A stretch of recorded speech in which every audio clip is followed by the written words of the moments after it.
lovely people. Here we are, back out again.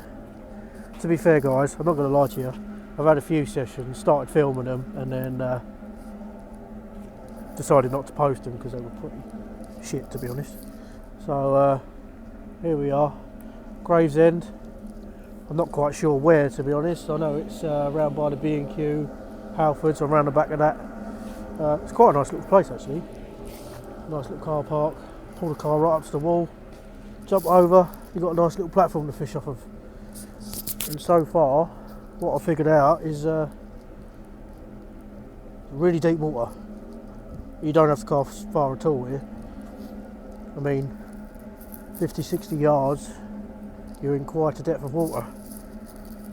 Today's tactics is on the old Tip Tornado Sport.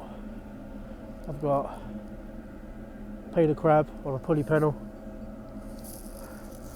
out for anything really. I mean, nice to get a bass. And on the Dream Machine, which is absolutely minging, from the other day down Gravesend, funny enough, down on the promenade. That's got a 2-hook clip down, bottom hook, small peeler, top hook. What's on the top hook? I'm going a bit funny here guys. Black lug. So yeah, I mean the tide is running pretty hard because it's pulling the legs right round to the left. Yeah, no, got to say thanks to the Maddie man for sorting me out some peelers the last minute. Posted on Facebook and messaged me straight away. So yeah, cheers for that. Well guys, I'll bring you back if I do when I do a bait up and if anything else comes along. Well, what's up everybody? As you can see, bit of change of scenery. Well, I got to that mark. First cast, lost the rig. I thought, wow, sometimes you get snagged, sometimes it is what it is. Went to reel in the second rod, same thing, snagged. Well, it's like pulling through. It was almost as if it was pulling round something, like a bar or something, and yeah, because you could feel it, and the line was coming in chafed. Well, yeah. So anyway, I thought, well, the tide's quite strong here. I'll put a fixed grip on, throw it up tide, leave a nice big bow. Went to reel it in, gone. Second rod, gone. It got to that point where I just thought I'm not going to be throwing leads in the water for no reason. So after 4 casts, I thought, nah, not for me.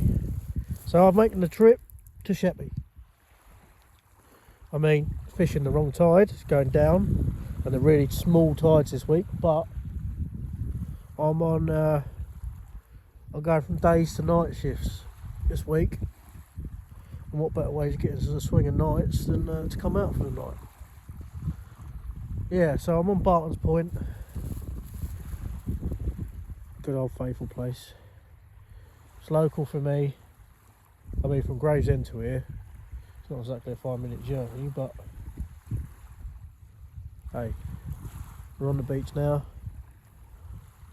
I'm in my favourite little spot along here. There's one little bit that I always go to. Yeah, so anyway, on the Sentry, Tip Tornado, there's the same as, well, no, it's not the same. I've got a pulley drop down rig with crab on it, 3.0 with a 2.0 wide mouth hooks, set up in pennel obviously. Then on the Dream Machine I've put out a ray rig. It's just proper flimsy rod, but I just love using it. It rockets, that little Dream Machine. Don't get me wrong, the Tip Tornado is an absolute animal, that rips your shoulders out, but the Dream Machine is something else. Yeah, so oh, first cast, I put the sentry. Don't normally do this, but I put the sentry out while I was fiddling around putting shop leader and that on the dream machine, and turned round and the rod tip was knocking. Normally I like throwing them both in together so I can keep an eye on them, but for some reason today I threw the sentry straight out. Whether it's because I was so annoyed with the results of Gravesend, I don't know, but yeah, anyway, they're both out fishing now, they're both out, so I ain't got my missus with me today, I went with a filming, which is a bit annoying, but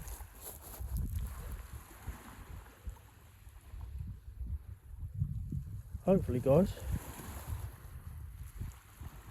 so you come along. Yeah.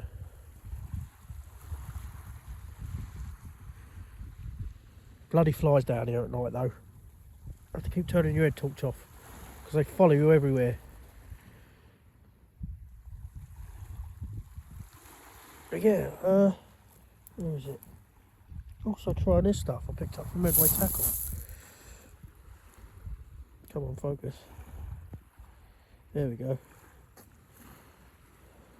Bait attractor, bluey. It does hum, it does stink, and it's like really blue, really blue. So I use a little needle to inject it into the bait. Well, you can see how blue it is in the syringe. Yeah, it's like really thick oil. I suppose it's a good thing because it'll leak out, but whether the blue will attract them or not, I don't know. First time I've ever used it. I bought it quite a few weeks ago and I've just never got round to using it, and I see it in my box, I was like, oh, sod it, why not, got nothing to lose.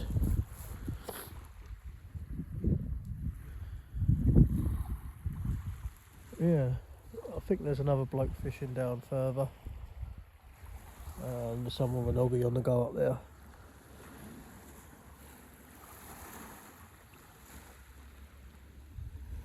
Yeah, I'm literally just out because I'm going from day shift to night shift, and I'm off tomorrow because I'm working tomorrow night, so I thought why not after work come out, try and leave it as late as I can so I'll sleep most of tomorrow. Then I'll be all refreshed for the night, but that's my theory. Probably won't work. I'll probably still be knackered.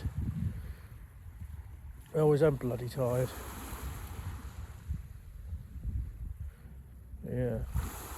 Got mine in next week with the missus. Nice little holiday break.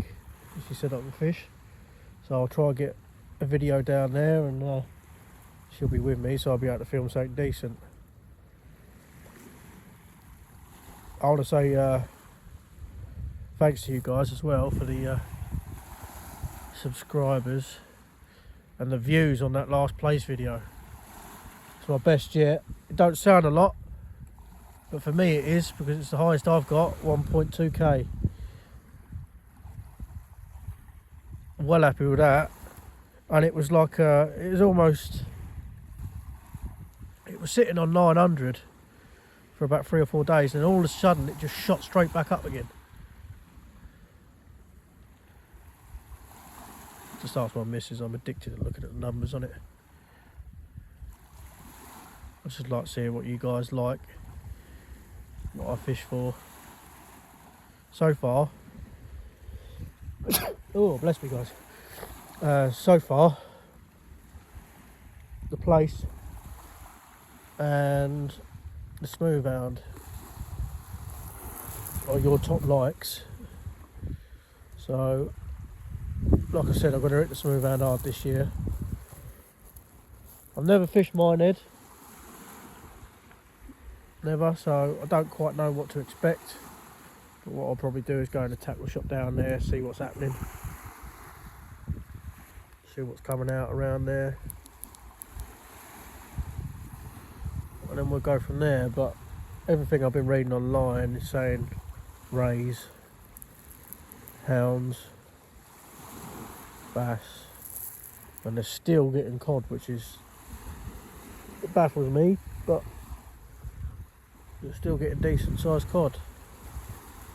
But for me, winter fishing is gone now. I've done all the Bristol trips, 4 days in the back of the motor, all for bloody fish finger sized cod. Although the first time I went down there I had a nice 15-pound conger, so I can't complain.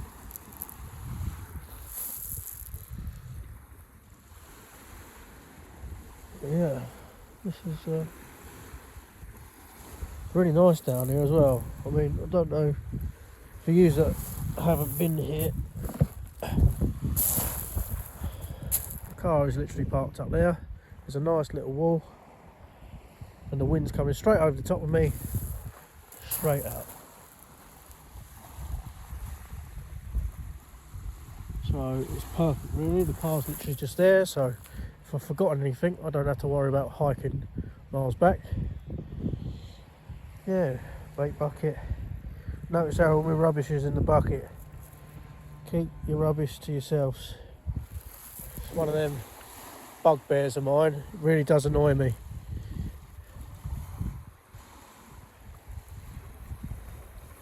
Do what you want in your own back garden, but places people share, let's try and keep them clean.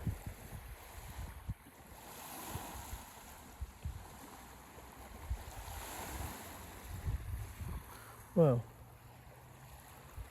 like I said at the start of this video, over in Gravesend, I was really trying to get hold of some peeler today because I was at work and I couldn't afford to go out and try and find some. Even if I did go out and try and find some, the tides have been so crap this week, so low, probably wouldn't have found much anyway. But old Stevie boy pulled through for me, aka the Maddy Man. Sorted me right out. If you're from like the Medway towns, just give him a look up on Facebook, the Maddy Man, and you can always book baiting with him. I mean, he's always busy, but he'll always look after the right people. So yeah, just hit him up on Facebook, give him a little message if you've got a trip planned or something like that, and see if he can help you out. He's always helped me out.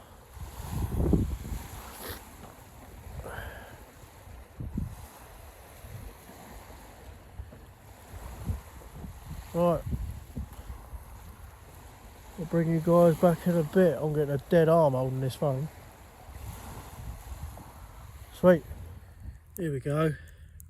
Right, I did start doing this before I thought about filming it, to be honest, but here we go.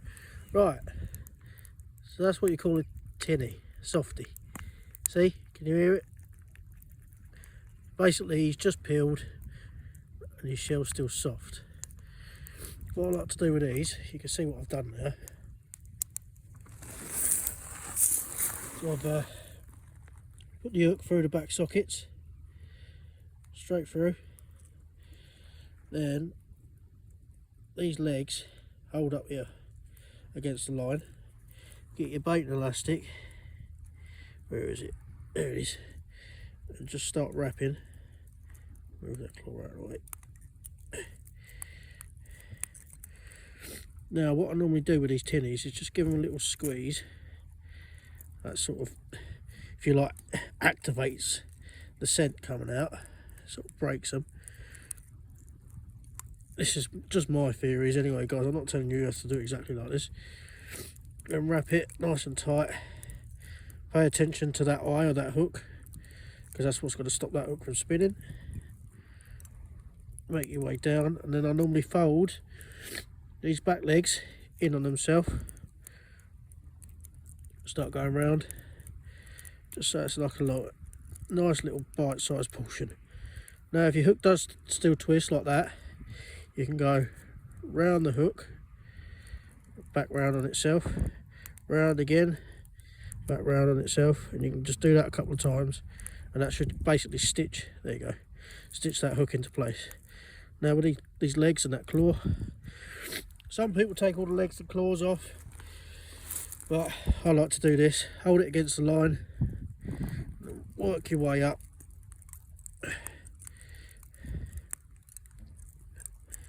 Plenty of bait and elastic hanging alright. You've only got to cut it off again when it comes back in.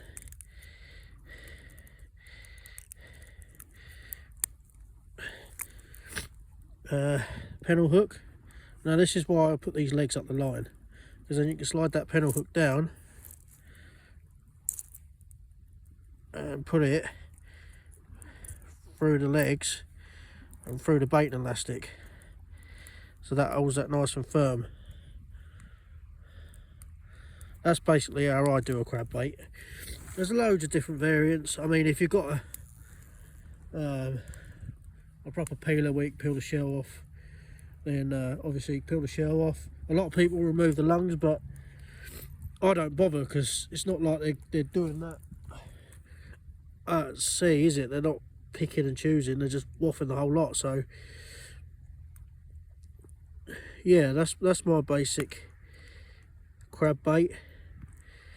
And yeah, so normally if I've got a softie, I'll peel him all. It's cheating really, but it does it for me. Get your bait and a needle, butterfly, so you cut it in half. So let me get a crab. I think I've only got, so that's another tinny. What you do, you take the shell off, take all the underside off, all these little side plates. If you want to remove the lungs, go for it. Then what I normally do is cut 3/4 of the way up, open him up, slide him on the baiting needle,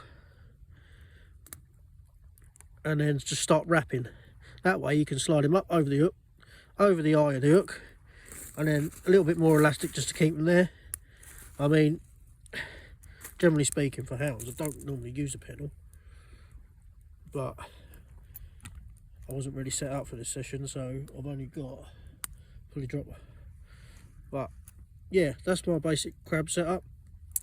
We'll get that out there and hopefully something to take it. Right. Well, I did have a little woggy on the go, but it's burnt out. Again, I will be tidying that up before I leave. But yeah, other than that first bite when I first got here, that's it so far. So yeah, let's see if anything comes today, shall we? Not exactly what we was after, but so he's a blank. He's only small. I mean, yeah, it's not very big at all. And to be honest with you, I can't even count it really, because he was foul hooked. Felt a lot bigger than he should have done, put it that way, because he come in wrapped, absolutely wrapped. So yeah, dogfish. That's first cast on that rod. Hopefully we ain't in for these tonight. Don't normally get many of them down here, but yeah, well, ouch, you wrapped me. We'll get him back. Come on, little guy, don't wrap me. Look at him, look, he's trying. What he doesn't realise is I'm putting him back. As much as these things do bloody annoy me, they still deserve to be treated with respect, guys. Oh, I ain't got waders on, have I? Here he goes. I mean, he doesn't really want to be going that way. I want him going out, mate. Let's see if we can get him out a bit further. Off he goes. Yeah, as much as we don't want to catch him, they still deserve the respect that you'd give to a hound or a big ray. They deserve it. I mean, you're pulling them out of the water with bloody hooks, for God's sake. And I know they're annoying. I mean, I've seen people catch them, kill them and leave them on the beach, which really winds me up. Yeah. Touch wood though, no whiting yet. The dreaded swear word. But hey, right, let's get this baited up with another bit of bluey and well, the bluey juice works for dogfish. So yeah, I'll get this baited up. I've done this bait up in previous videos. I mean, I'm doing basic of basic tonight. I'm bloody tired, so I can show you what I'm doing, but it is doing most basic way to bait up for rays. I'm not saying it's the best, I never will say it's the best, but this is how I'm doing it tonight. So I'll find a bit of bluey in my bucket somewhere, and yeah, I'll get the camera set up on my box. I didn't bring my tripod, which is annoying. Not really expecting to film much today, but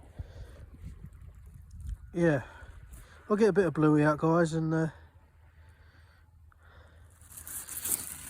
start filming.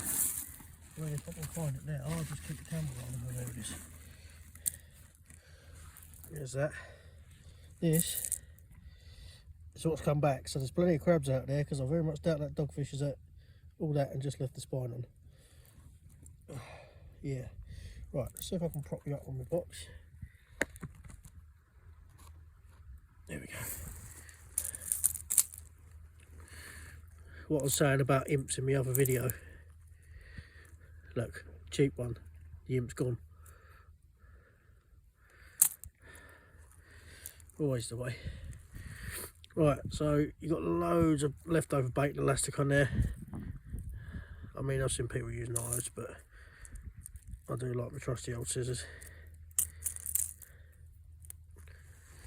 Put that in my bucket. Just get as much as it off as you can. I'm not very particular with this. I mean, I know a lot of you guys will probably say to me, oh, that's why your catch ain't as high as you would like it to be, but I'm not out here to fanny around with little bits like that. Right, so get that pennel out of the way. Right, when you're baiting up, with, especially with the arse end of a bluey, you always cut the tail off, because otherwise it spins through the air, and 9 times out of 10 it'll come unclipped. Put that in my bucket. Nice and juicy. That's probably a bit big, but got big hooks. Right, what I normally do, in through the top, pull it round. It's almost the same as a squid. This is my most basic way of baiting up. Then reverse the hook round, go in the bottom, round and out, like that. Pull that line tight, pinch that hook like that. Now this is the question. There it is. Look at this, completely sorted. Right. Oh, I know people that tie knots there. Just get a couple of wraps around, then turn that hook up, and then really focus on that eye.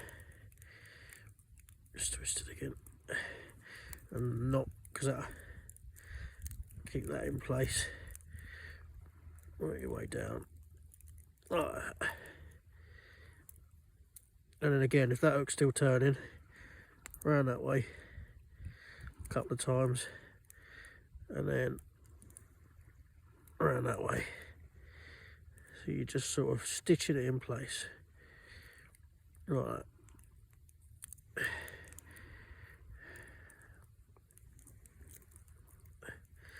Work your way up. Right.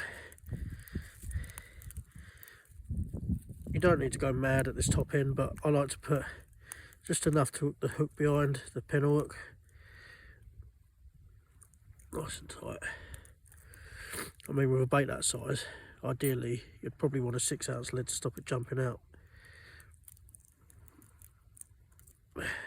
But being the fact that it's on the little dream machine, I'm going to have to stick with a 5 nope.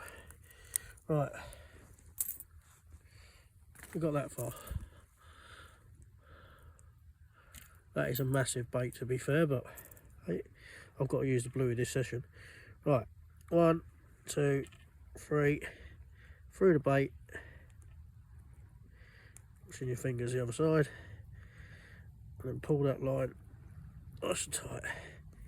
Right, I've had people say to me, no, put on the same side, but I've always done my pintle hook the opposite side.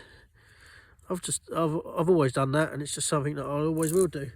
I've had people say to me, you're better off on the same side, but in my head, that's how I like it, so that's the way I'm going to do it. But like I said, guys, oh,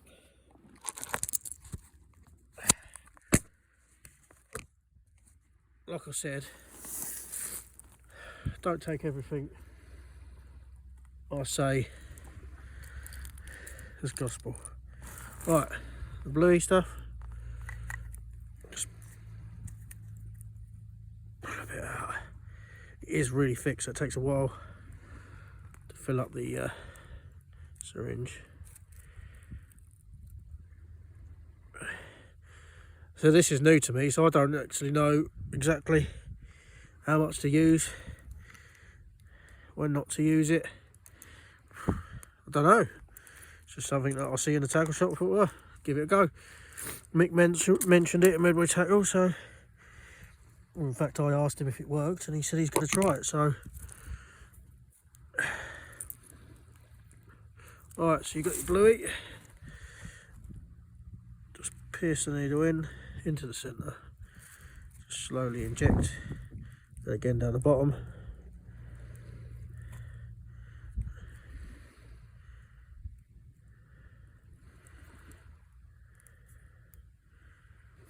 Just do a couple of holes here and there.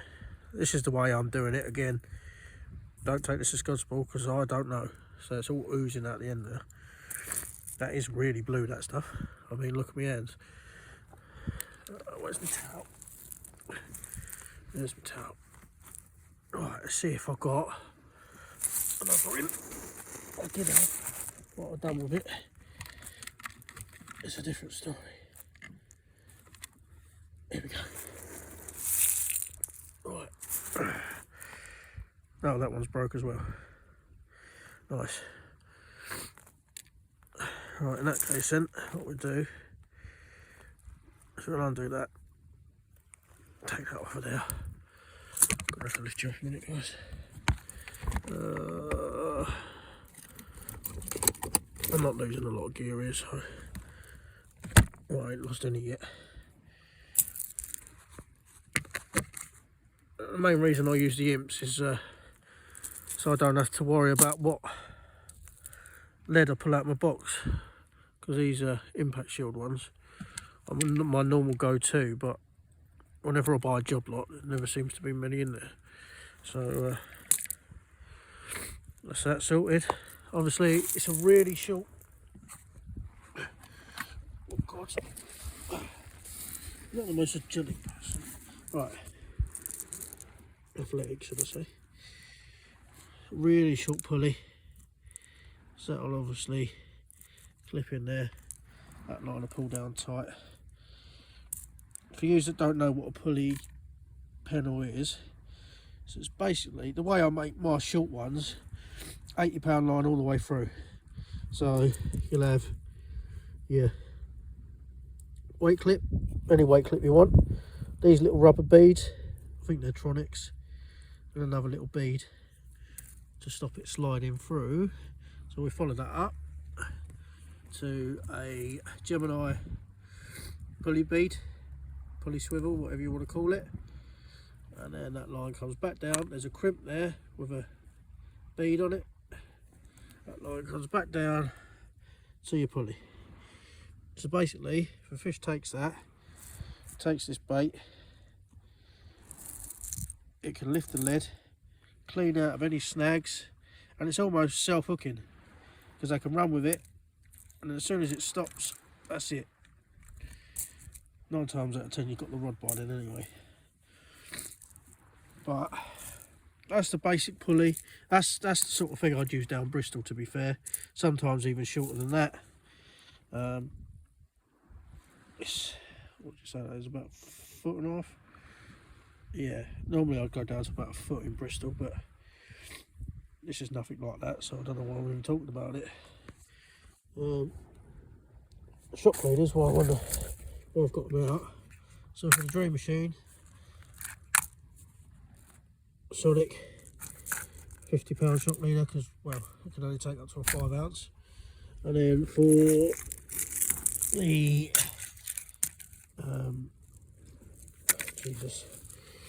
Century Renova Body Shock, I'm not going to lie, I'm not that impressed with that. It's not very supple.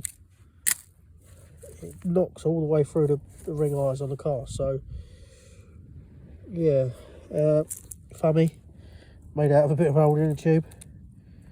The hole's in the top so you can bend your thumb. So I know I keep chucking you around because I ain't got my tripod.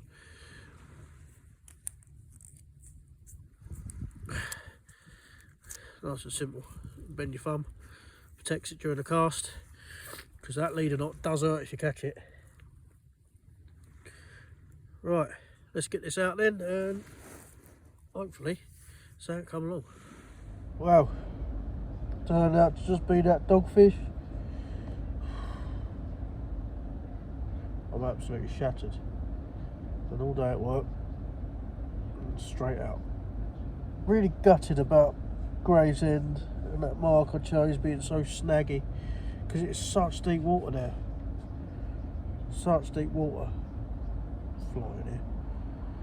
But yeah, I'm not going to keep fishing it if I'm going to keep losing gear. Well, stopped off at McDonald's. Nice 2 o'clock Big Mac.